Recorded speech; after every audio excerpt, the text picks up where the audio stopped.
Welcome to Magnificat TV news program dedicated to providing news from the church. Today is Wednesday, February 28th, 2024, and these are our headlines. The Vatican has sent a letter to the German Bishops' Conference warning them that there will be consequences if they approve the Synodal Council. After learning of the Vatican's letter requesting that the statutes of the Synodal Council not to be approved, several cardinals have come out in support of the Holy See. The Central German Committee of German Catholics has asked the German Bishops' Conference to disobey the Pope and to go ahead with the creation of the Synodal Council. Belgian bishops have come out in favor of the existence of deaconesses and the end of compulsory celibacy for priests.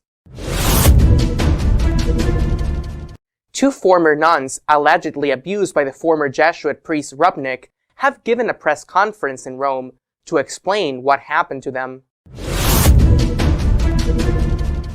The German Synodal Council will not take place, for the time being, following the Vatican's ban, warning of consequences if the German bishops disobey. The Vatican has sent a letter to the German Bishops' Conference, signed by the Cardinal Paroline, Fernandez and Prevost, saying that approval of the statutes of the Synodal Committee would therefore be contrary to the instruction of the Holy See, and warning that if it is done, it would have consequences. The President of the Episcopate, Bart Singh, withdrew that item from the agenda for the time being. The Vatican had already stated several times in recent years that the Church in Germany was not authorized to establish a joint governing body of lay and clerical members. In the Cardinal's letter to the German bishops, they remind them that they write in the name of the Pope. The Synodal Committee, a consultative and decision-making body, which advises on significant developments in the Church and the society, and on this basis makes fundamental decisions of supradiocesan importance on the pastoral planning, future church issues and financial and budgetary matters of the Church, is not provided for by the current canon law, and therefore a decision of the DBK in this regard would be invalid with the corresponding judicial consequences. It details that they have no authority, no juridical basis, and the Holy See has repeatedly spoken out against such a national ecclesiastical body. Although, to tell the truth, so far there have been no more than words, and I attempt to assume some of the German postulates in the intermediate document of the Synod of Synodality. It should be noted, says the letter, that the problem has already been outlined during the last ad limina visit and subsequently in the letter of January 16, 2023, from the Cardinal Secretary of State and the Prefect of the Dicasteries for the Doctrine of the Faith and for bishops, in which it was expressly requested by special mandate of the Holy Father that the creation of such a council not be pursued. Cardinals Schönborn, Kasper, and Müller have come out in support of the Vatican in its request that the statutes of the German Synodal Council not be approved. Cardinal Schönborn, Archbishop of Vienna, has spoken out with unusual clarity in the debate on the possible creation of a synodal committee in the German Catholic Church. Like the Vatican, the Archbishop of the Vienna considers such an institution to contradict the constitution of the Church and the theology of the Second Vatican Council, and warns that it would open the door to schism. The German bishops must seriously ask themselves whether they really want to abandon communion with and under the Pope, or rather accept it loyally. I am impressed by the patience with which the Pope and the Roman dicasteries are trying to continue to dialogue with the German bishops and maintain unity and communion. My impression is that the Pope and the Roman dicasteries have done everything possible to please the German bishops Therefore, we can also expect the German bishops to make concessions in return, and the German bishops should also expect the Central Committee of the German Catholic Church not to overreach. On the question itself, Schönborn recalled that the office of the bishop is in the committee, the continuity of apostolic proclamation, and is endowed with an authority that is bestowed with the sacrament of holy orders. It is therefore unacceptable that mixed communions, mixed commissions, and their majority votes determine the future destiny of the Church. This is the task of bishops as sacramentally authorized witnesses to the faith. The bishop cannot delegate personal responsibility for passing on the faith to committees. For this reason, the idea that bishops voluntarily bind themselves to the decisions of synodal councils is also incompatible with the core of the episcopal mission. We must be clear about this. The Pope's repeated requests are not mere talking points in a discussion on synodality. It is about the full weight of the episcopal office cum et sum petro, especially since a central point of the constitution of the Catholic Church is affected.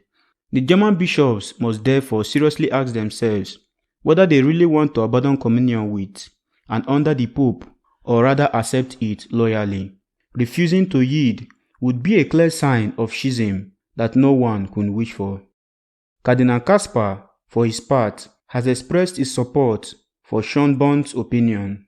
He recalls that the bishops made a public promise of fidelity to the Pope and the Holy See when we were consecrated bishops.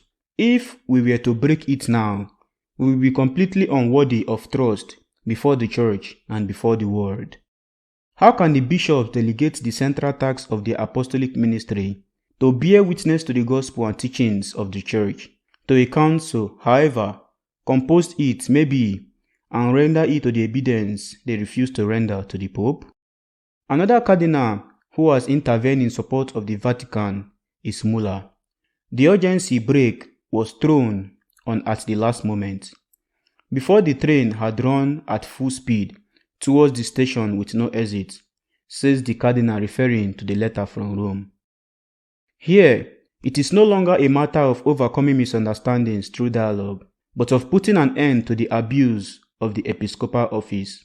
For the German Bishops' Conference has no authority to turn its dioceses away from unity with the Pope and the Catholic Church, he adds.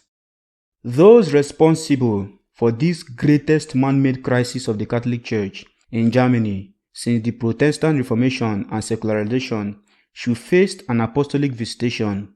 The behavior of the bishops as princes of the Church and in its modern version as church officials was always the gravest sin against credibility of their witness to Christ, Savior of the world, of the whole world, and not only of its partial aspects, such as the climate, concludes Muller.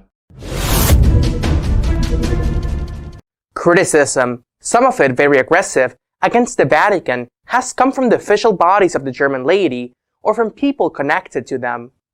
The Central Committee of German Catholics has reacted badly to the listed letter from the Holy See to the bishops of the German country, warning them that they cannot vote in favor of creating a permanent synodal commission to govern the Church in Germany. The laity have asked the bishop to go ahead with the Synodal Way reform project, despite all the instructions from Rome to stop it. The Catholic Church in Germany will not get a second chance if it stops the Synodal Way now, warned the chairman of Central Committee of the German Catholics, Emil Steckerkamp. Steckerkamp expressed irritation that Rome has asked the German Bishops' Conference, practically by urgent mail, not to vote on statutes of the Synodal Committee at its spring plenary assembly. It is a contradiction that Rome promotes synodal processes, for example, through the World Synod, but then puts a stop sign in the way of German reform, adds ZDK Vice President Thomas Sodding. Konstantin Bischoff, a pastoral expert from Munich, finds the Vatican letter frustrating for believers in Germany.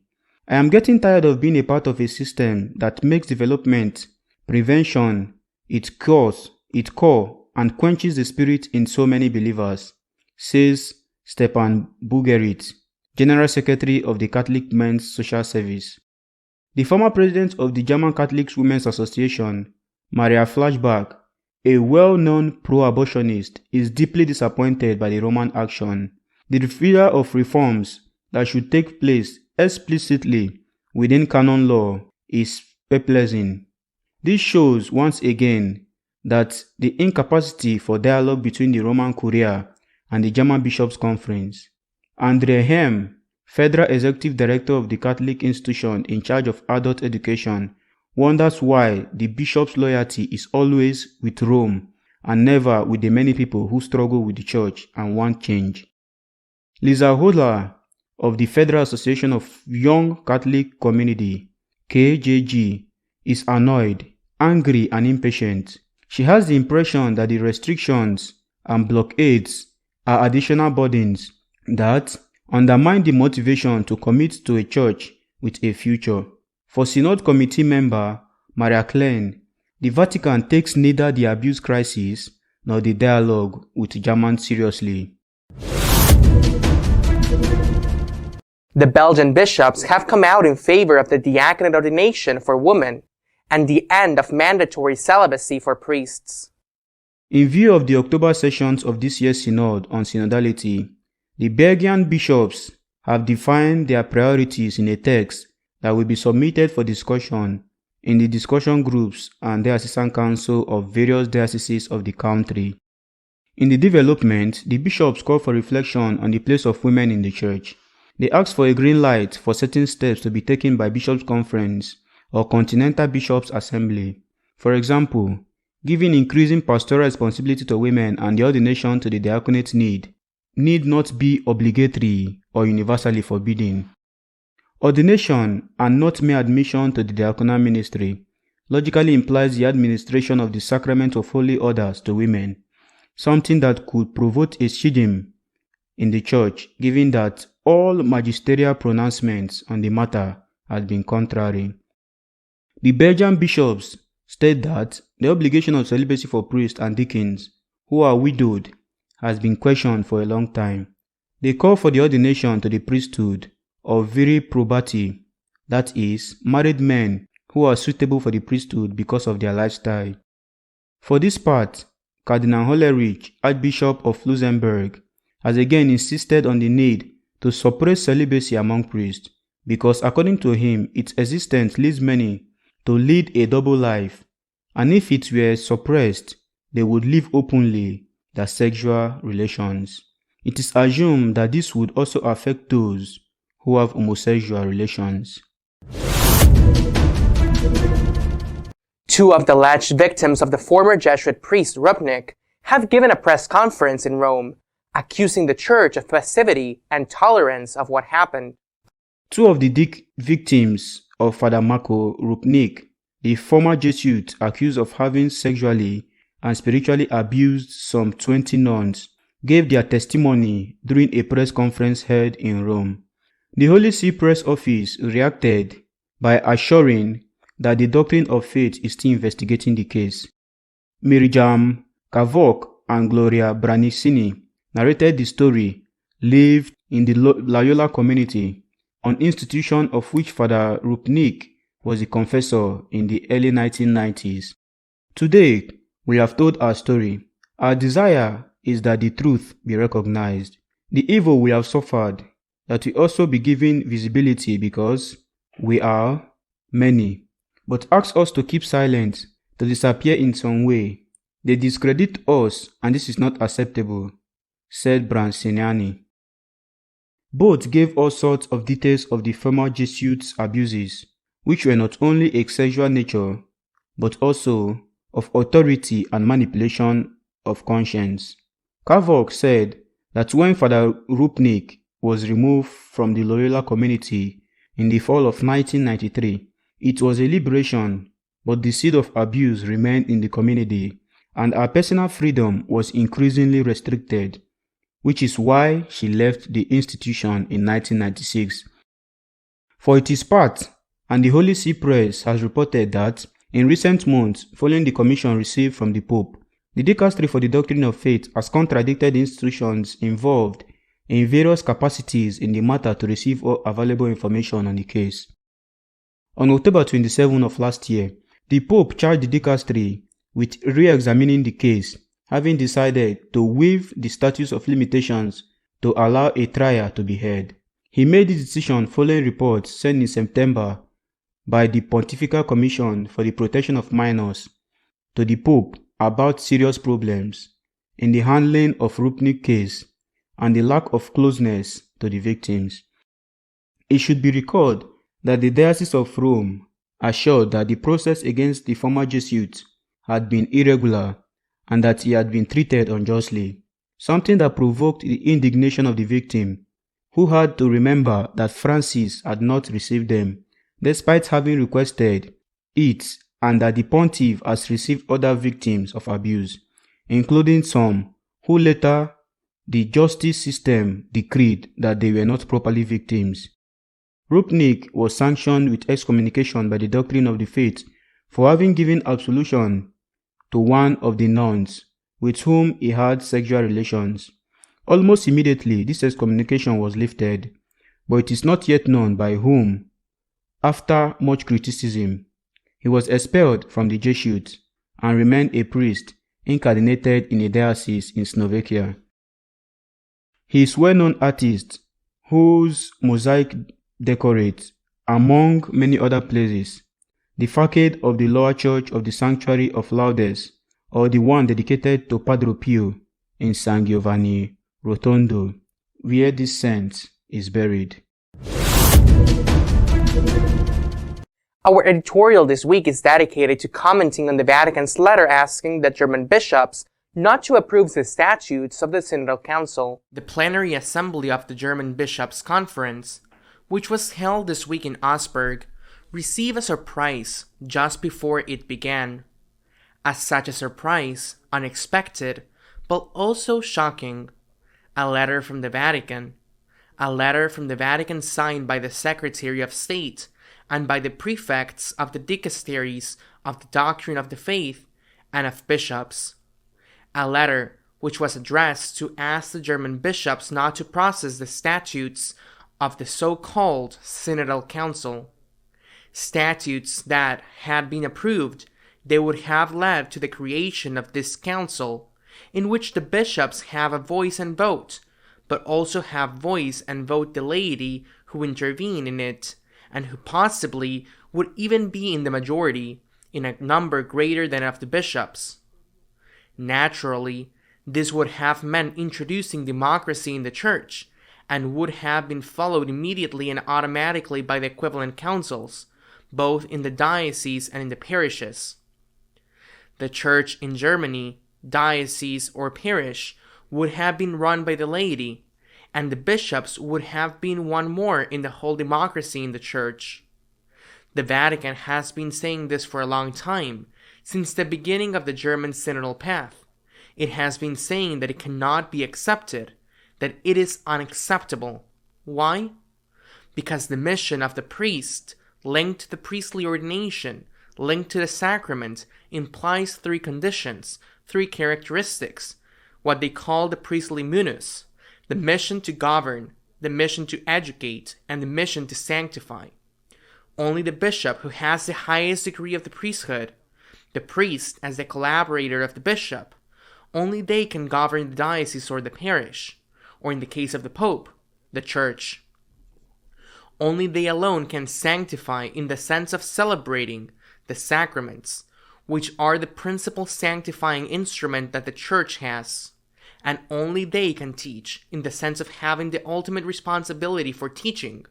To give the power, for example, to govern the laity would have meant automatically changing the nature of the priesthood, in part at least, and possibly even sooner rather than later, reducing or ending the priesthood in the Catholic Church. The Vatican has taken it very seriously and has said that this cannot be done. But this is not a novelty. The Vatican has been telling the Germans for a long time that this cannot be done. Where is the novelty? It is not in the fact that in the last letter on the same thing, on the same subject, the signatories were Perlin, Secretary of State, Ladaria, Doctrine of the Faith, and Hute, bishops that now are in Perlin again, Fernandez, Doctrine of the Faith, and Prevost, bishops. That is not the novelty. The novelty is that for the first time, the Vatican tells the Germans that if they do not obey, there will be consequences. These two words, there will be consequences, are the ones that have led the precedent of the German bishops to say, we do not process this. These statutes, we obey the Church. We still see what happens after the dialogue that we are going to have, which they have been having for a long time. We will see what happens. But for the moment, we obey the Church. They have not been the arguments that have been given for a long time. They have been these two words, if you disobey, there will be consequences. Obviously, a decision of this type has already immediately brought about many consequences. For example, Cardinal Schönborn of Vienna, a person in some respects very close to the German thesis, in other respects not, has immediately intervened, saying that the German colleagues, that if they decided to disobey the Pope, to disobey this letter sent by these three cardinals explicitly in the name of the Pope, they were openly going into schism, and that they should realize the seriousness of what they were doing. Moreover, Schönborn has said that many in the Church are surprised and also concerned about the excessive prudence of the Vatican in dealing with the Germans, because they have allowed them to go too far. And he himself admits that he is also surprised at this enormous prudence. Cardinal Kasper, a German, also intervened immediately in the support of Schönborn, saying that indeed this could not be done, and that the German bishops could not go down this path. And another German, Cardinal Müller, also intervened, saying that the Vatican should send apostolic visitators to these dioceses, to all the German dioceses, and for much less than that, inspections have been sent to other dioceses or religious congregations. On the opposite side, as was foreseeable, the uproar, the anger, the protests, the pressures have been enormous, and this is further proof that it has been allowed to go too far. The president of the Central Committee of the German laity has asked the bishops explicitly to disobey the Pope, to disobey Rome, and so has the vice president of the German laity. The old saying goes that better late than never. The decision of the Vatican is correct and must be supported without reservation. The Pope, through these three cardinals, has acted in fulfillment of his obligation, which is to keep the deposit of faith intact. We were dealing with an essential element that modifies the government of the Church and introduces democracy, and therefore relegates both the bishop and the priest in the end to the role of an employee. But for many of these comes late. When the synodal journey began, Cardinal Müller said that the Vatican had to act immediately, and he recalled what happened when Luther began his reform of the Church, which ended in the creation of the distinct ecclesiastical community, the Lutherans, the evangelicals. He said that the Pope of that time acted late, and that is why Luther had plenty of time to organize himself in this schism. Müller warned that it is necessary to act, and it is necessary to act quickly. The scandal that at this moment has been produced within an important part of the Catholic Church in Germany, which supports this synodal path, is a scandal for sure, which would have been less if this had been done before. Not only in Germany, but this virus has spread to a large part of the world, even in places where it should not or would not seem to exist. Several North American dioceses, for example, have decided to undertake a drastic reduction of parishes, transforming many of the current parishes into chapels that will be directed by the laity. The laity will be the ones to decide how it has to be done, and maybe we do not know. It is already being done in Germany.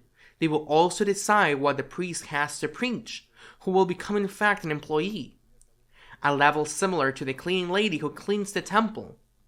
It is evident that this destroys the priesthood, and that if there are already few priests, there will be far fewer who will want to give their lives, not to the service of Christ and evangelization, but to become employees who are even told what to preach. But others are also of the opinion that this is not only late, that this should have been done earlier, but that is not enough for them. For example, why are German bishops being told not to go down this road without the Synodal Council, and because otherwise there will be consequences? And why are they not being told to prevent communion from being distributed to Protestants indiscriminately, as is already being done in many dioceses? If it is important to save the hierarchical nature of the Church, it will be as much or more important to avoid the sacrilege of giving communion, of giving the Lord to people that are not prepared and who do not even believe that Jesus is really present there, not only during Mass, but also after Mass. 2 words were enough to stop this drift of the Germans who are already on the verge of schism. There will be consequences. 2 very well pronounced words. We must applaud the Pope, the Vatican, for having pronounced them, and we must support him 100%. But I repeat, for many this comes a little late, although it's better late than never, and it feels like it's not much. Let us continue to pray. Until next week, God willing. We will continue to keep you informed of what is happening in the Church. In the meantime, you can check our website at www.magnificat.tv. See you next week, God willing.